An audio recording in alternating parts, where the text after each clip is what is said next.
नमस्कार दोस्तों, जब हम चंदन के वृक्ष को ढूंढते हैं तो उसके साथ सांप हमें मुफ्त में मिलते हैं।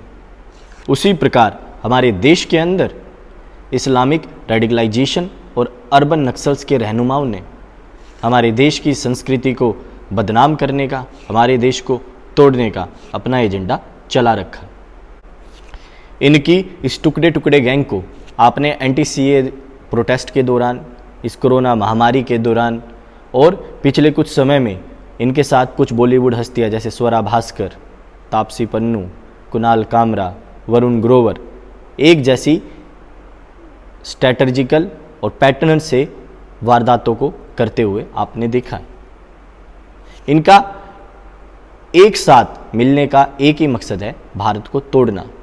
जो भी व्यक्ति भारत के खिलाफ होगा वो इस टुकड़े टुकड़े गैंग का ऑटोमेटिकली सदस्य बन जाता है। Dude, I was in that line and this one guy after 2 hours just looked at me and he was like, क्या घटिया कंट्री यार India. And I was like, bro आजा, तू मेरा दोस्त है यार, साथ में पिचिंग कर। आज वक्त आ गया है कि इन आस्तीन के सांपों को ये जहां हो इनको पहचाने और ये जहां पे भी आपको मिले या जिस भी माध्यम से आप इनके संपर्क में आए, चाहे वो ट्विटर हो, सोशल ब्लॉग्स हो, फेसबुक हो, कोई भी ऐसा माध्यम हो, इनका जवाब देना और इनके मंसूबों को सारे देश के सामने, सारी दुनिया के सामने रखना और इनको दिखाना कि किस प्रकार हमारे देश के खिलाफ काम करते हैं और ये कैसे आस्तीन के सांप हैं हमारे समाज के लिए।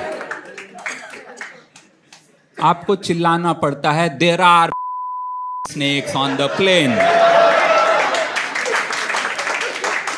and in this case there was a snake on the। तो आज हम सबसे पहले बात करेंगे इस अर्बन नक्सल गैंग के सरदार वरुण ग्रोवर और कुणाल कामरा की। आपने देखा होगा इसकी सीरीज़, वेब सीरीज़ जो थी सेक्रेड गेम्स, कैसे हिंदुओं के खिलाफ इसने स्क्रिप्ट लिखी।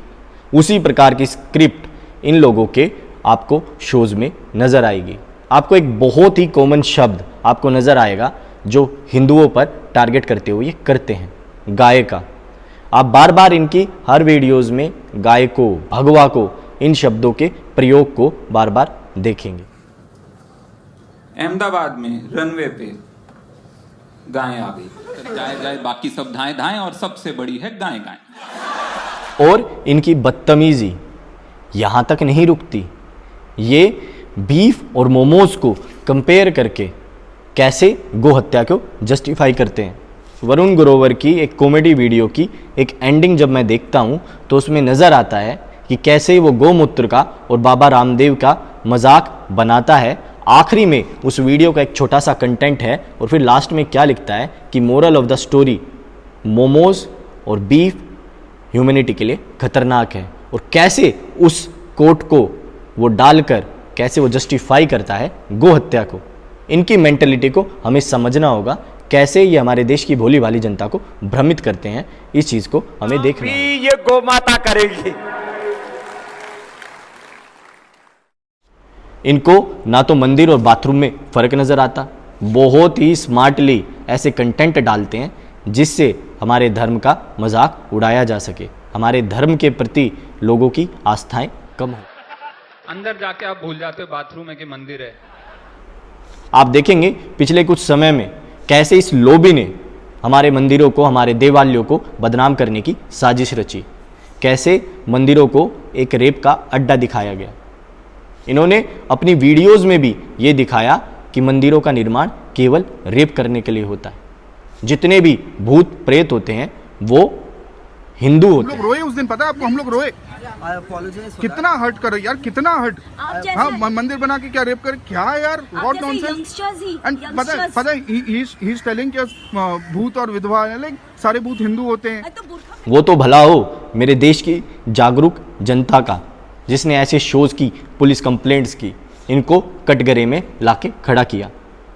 कैसे ये दिखाते हैं कि हनुमान जी की बुद्धि कितनी छोटी थी, कैसे ये अमरनाथ यात्रा के ऊपर मजाक बनाते हैं। हमारे देश के प्रत्येक युवा को खड़ा होना का, प्रत्येक समाज के जागरूक नागरिक को खड़ा होना का, इनके खिलाफ इतनी FIRs करा देनी होगी कि ये जिंदगी भर थाने के चक्कर काटते। हनुमान जी पहाड़ इसलिए उठा के लाए क्योंकि उनको पता नहीं था जड़ी बूटी कहाँ है। नहीं सर, बराबर ना। एंड उसकी वजह से अगर हनुमान जी को नहीं मालूम, I am talking to him ना please, I am talking to him ना। आप नहीं, मुझे रिटर्न में अपोलॉजी नहीं चाहिए, वो तो शैलेश जी ने बोला, मुझे नहीं चाहिए रिटर्न में अपोलॉजी। हाँ, मुझे आई एम द कंप्लेनेंट ना। शैलेश जी एक सेकंड ना प्लीज, आप चुप रहिए ना प्लीज। हनुमान जी के बारे में आप ये कह रहे हैं कि उनको नहीं मालूम, तो फिर भाई ये this is not that simple ना यार, यहाँ पे खून खराबा हो जाता है, पता है आपको। That's why you apologise. हाँ, आपने स्टेज पे किया, मैं स्टेज के पैर पड़ के ऊपर आया ना स्टेज पर। जब हम इनके पूरे नेक्सस को देखते हैं तो हम देखते हैं कैसे हमारे देश के जो संस्थान हैं, जुडिशरी, हमारे देश की आर्मी, हमारे देश का कानून व्यवस्था, उसको कटघरे में लाकर खड़ा करते हैं, कैसे उसकी क्रेडिबिलिटी को ये ख़त्म करने की कोशिश करते हैं। हमने इनकी मूवीज़ में देखा, हमने इनकी वेब सीरीज़ में देखा, आज हम स्टैंड अप कॉमेडी के दौरान कैसे ये हमारी आर्मी का मजाक उड़ाते हैं, ये देखेंगे कुणाल कामरा की इस वीडियो में। सियाचिन में हमारे जवान लड़ रहे हैं। लाइक ठीक है, फिर यहाँ पे गोली चढ़ेगा, यहाँ पे डेड कम होगा। I think I can totally see this plan working in synergy. Anything, you ask simple question, मेरे घर के बाहर घू है, कब हटेगा? सियाचिन में हमारे जवान। इतना ही नहीं दोस्तों, हमारे देश के साधु संतों के खिलाफ जो इतने दिनों से साजिशें रची जा रही हैं, उसमें स्टैंड अप कॉमेडी की क्या भागीदारी है, कैसे वे हमारे साधु संतों का अपमान करते हैं, कैसे वे भगवा का अपमान करते हैं, ये जब हम देखते हैं कि कुणाल कामरा की ये वीडियो हमें दर्शाती है कि कैसे प्री प्लान्ड तरीके से हमारे समाज को तोड़ने के लक्ष्य पे लगे हुए हैं। आगे बिकॉज ये कंट्री में मार्केटिंग का जरूरत नहीं है, एक आधा नंगा आदमी अगर ऑरेंज पहना है। कैसे हमारे संत समाज ने भी इन प्रकार के लोगों को देश के खिलाफ एक वायरस का नाम दिया, कैसे सदगुरु जी ने कुणाल कामरा के बारे में और ऐसे स्टैंड अप कॉमेडियन के बारे में अपनी राय रखी, ये हम इस वीडियो में देखेंगे। They have no employment, so they're self-employed in abuse. But they're not just leaving it at abuse, they're trying to hit wherever it hurts most. These accusations of forest and killing elephants, all this they have stopped because it's not flying. All government agencies have put out what is the information. So they know they can't go on saying that, now they're stopping that and talking about how foolish and stupid I am. Well, you must know that… बहुत ही planned तरीके से ये urban Naxals और Islamic radicalisation के रहनुमा हमारे देश के गौरवमय इतिहास वाली भूमि का अपमान करते हैं, कैसे राजस्थान का मजाक उड़ाते हैं। इनका एक बिल्कुल सिमिलर पैटर्न है, जो एक व्यक्ति अपने कॉमेडी शो में लाएगा, वही दूसरे कॉमेडी शो में उस चीज़ को प्लांट करेगा। बहुत ही एक वेल प्लान्ड तरीके से इनका ये नेक्सस काम करता है। कैसे राजस्थान की मिट्टी का ये मजाक उड़ाते हैं, आप कुणाल कामरा की और वरुण ग्रोवर की वीडियो में देखेंगे। आप देखेंगे कि ये किसी न किसी तरीके से, चाहे वो जातिवाद हो, चाहे वो हमारे धर्म पे उंगली उठाना हो, चाहे वो क्षेत्रवाद हो, इन्हें देश तोड़ने के लिए, अपने एजेंडे को पूरा करने के लिए उन चीज़ों का ये उपयोग करते हैं। छोड़ के चल पड़ो, मैं तो राजस्थान वैसे ही ना जाऊं, कोई कुछ भी बोले। कोई यूरोप जाना है छुट्टी पे, ठीक है, क्यों नहीं जाना है रणथंबोर? ना आइडेंटिफाई किया है कि यूरोप बेटर जगह है। केवल और केवल पूरी दुनिया में ये हमारा भारतवर्ष ही है जो अपने देवी देवताओं के खिलाफ गालियां भी सुन लेता है। इतना सहिष्णु है यहाँ का समाज कि ये हर एक गाली को, हर एक आक्षेप को सह जाता है। नहीं तो दुनिया में ऐसे भी उदाहरण हैं कि एक कार्टून बनाने के ऊपर मोहम्मद साहब के जर्नलिस्ट को गोली मार दी जाती है। अगर मोहम्मद साहब के ऊपर कोई एक टिप्पणी कर दे तो पूरे देश के अंदर फतवे निकल जाते हैं, AK-47 से उस व्यक्ति को भून दिया जाता है। हम देखेंगे कैसे ये मुनव्वर फारूकी हमारी सीता माता को कैरेक्टरलेस कहता है, कैसे वो बिच शब्द का प्रयोग करता है, जिसको हिंदी में मैं बोलना भी नहीं चाहता कि उसका जब अनुवाद करेंगे कैसे हमारी माता सीता के बारे में वो गलत शब्दों का प्रयोग करता है हमारे देश की मिट्टी पर। और हमारे देश के लोग उस मजाक को सुनते भी हैं और उस पर हंसते भी हैं। ना देखो, अब आपकी कोई फ्रेंड का नाम सीता है? किसी का नाम सीता नहीं है, क्योंकि we as a society we don't want women to cross the line. मेरा पिया घर आया ओ राम जी, लाइक अगर भगवान को रिस्पॉन्स करें, वो गाना कैसा है ना, लाइक मेरा पिया घर आया और Ram ji don't give fuck about your piya. मेरा पिया घर आया, राम जी लाइक मैं 14 साल से खुद घर नहीं गया। एंड अगर सीता ने सुन लिया तो वो तो डाउट करेगी कि if your husband is why you are updating my husband bitch. कैसे वरुण ग्रोवर के शो में उसका साथी हमारे पुराने इतिहास के पात्र श्री श्रवण कुमार जी को चूतिया कहता है और वहाँ पे बैठे लोग हंसते भी हैं। हमारे यहाँ जो फोक लोर्स हैं, जो माइथोलॉजिकल कैरेक्टर्स भी ऐसे बना रखे हैं कि वो चूतिया था श्रवण कुमार, उसकी वजह से मैं आज तक सुनने को मिलता है। उसके माँ बाप ने कहा, जो कि बेचारे ब्लाइंड थे, कि हमें ना चारों धाम घूमने हैं, वो चूतिया लेके ही चल दिया। यार एक तो वो उनको दिखता नहीं है, ठीक है, उनके साथ नाइंसाफी हुई है ये, तो क्या पता चल रहा है, वहीं घुमा दे यार आसपास ही। लेकिन उसकी वजह से हमारे माँ बाप हमको कहते हैं कि एक श्रवण कुमार था जो को अपने माँ बाप को कंधे पे बिठा के लेके गया था, और एक तुम। मैं क्या, मैं भी ले चलूंगा वो कंधे पे बिठा के, पहले अंधे तो हो जाओ। And same is the case with kids. Indian family का जो कॉन्सेप्ट है ना, उसमें जिसकी घर ये सब दोस्तों इसलिए होता है क्योंकि इनका एक लिमिटेड क्राउड है, जो एक अर्बन क्राउड है। लेकिन सोशल मीडिया प्लेटफॉर्म के माध्यम से in stand up comedy shows का जो दायरा है वो पूरे देश में है, तो ये उतने ही खतरनाक हो जाते हैं जितना कि कोई एक आतंकवादी संगठन हमारे देश के लिए। तो हम सभी को ये समझना होगा और इनके खिलाफ खड़ा होना पड़ेगा। जब हम देखते हैं कि पूरी दुनिया में एक माहौल बना हुआ है मुसलमानों के खिलाफ, तो उसमें देखते हैं कि इस माहौल का कारण क्या है। मुस्लिम समाज के अंदर कुछ ऐसे लोग हैं जो ऐसे माहौल को बनाते हैं। यदि कोई मुसलमान उदारवादी सोच रख ले, यदि कोई मुसलमान लिबरल हो, यदि कोई मुसलमान सेकुलर हो, तो इनको वो मुसलमान बिकाऊ लगता है। अभी देखते हैं हम इस भाई साहब की वीडियो जिसका नाम है रहमान खान, और कैरेक्टर सर्टिफिकेट बनाता है मुसलमानों के। इसका काम कॉमेडी करना नहीं, उनके कैरेक्टर सर्टिफिकेट बनाना है। कैसे राम मंदिर के पक्षधर को इसने एकदम से बिकाऊ बता दिया। उनका नाम है, मैंने थोड़ा रिसर्च किया है, सलमान नदवी। नहीं सुना होगा तो ये मुस्लिम पर्सनल लॉ बोर्ड के कुछ थे, बाद में उनको निकाल दिए, पता नहीं।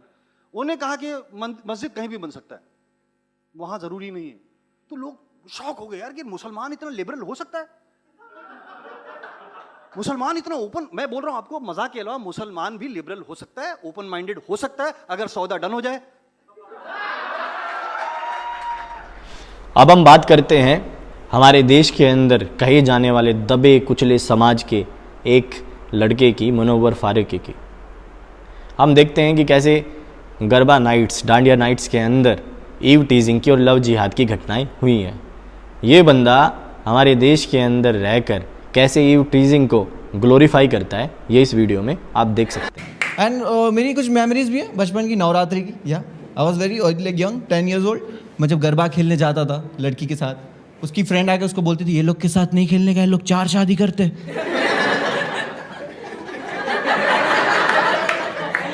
एंड उसी वक्त स्टेज से फाल्गुनी का गाना बजता था, एक राजानी 100 रानी, जमकुड़ी रे जमकुड़ी। I was like I am better.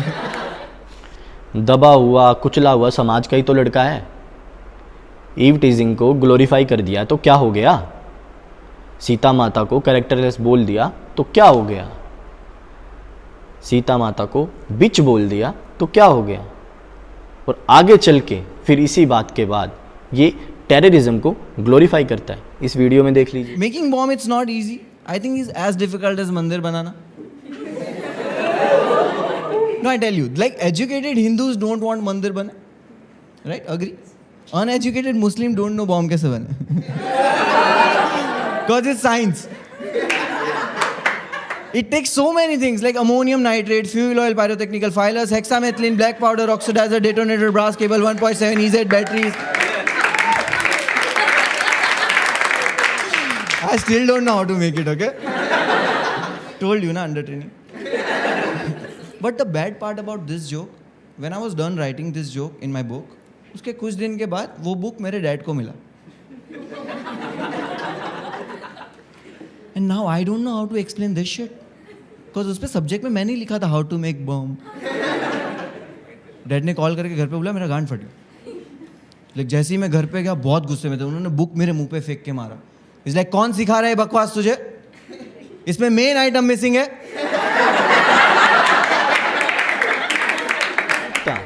और इनका ये जहर केवल और केवल हिंदू धर्म के प्रति नहीं, दुनिया में प्रत्येक धर्म हो उनके खिलाफ भी है। देश में और भी माइनॉरिटीज़ हैं, उनके खिलाफ ये क्या बात करते हैं, पारसी समाज के खिलाफ क्या बात करते हैं, आप देख लीजिए इस वीडियो के अंदर। ऑफिस के नीचे एक पारसी बुड्ढे की शॉप है। लाइक पारसी बोला तो बुड्ढा बोलने की जरूरत नहीं थी।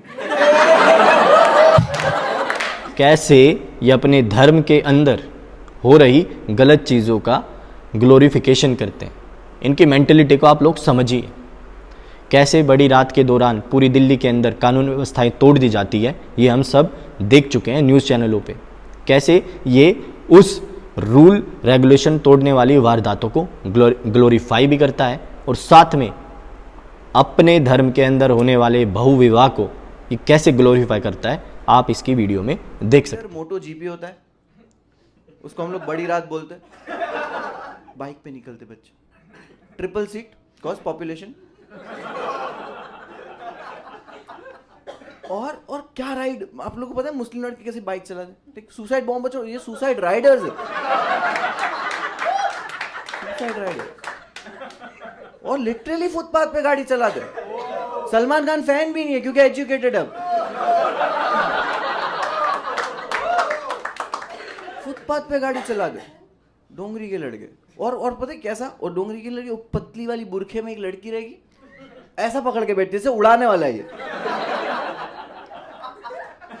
सीट। और इतना क्लोज बैठते ना लोग सीट पे, और एक सीट खाली ही रहती है। लाइक यही बोल रहे कि कर दूसरी शादी, जगह है।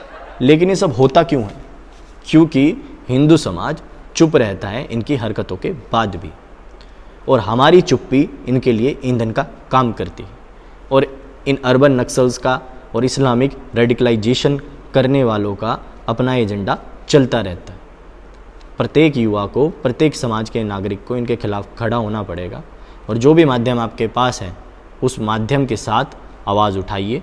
इसी बात के साथ वीडियो ख़त्म होती है, और आपको अच्छी लगे तो सब्सक्राइब और लाइक कर देना। जय हिंद, जय भारत।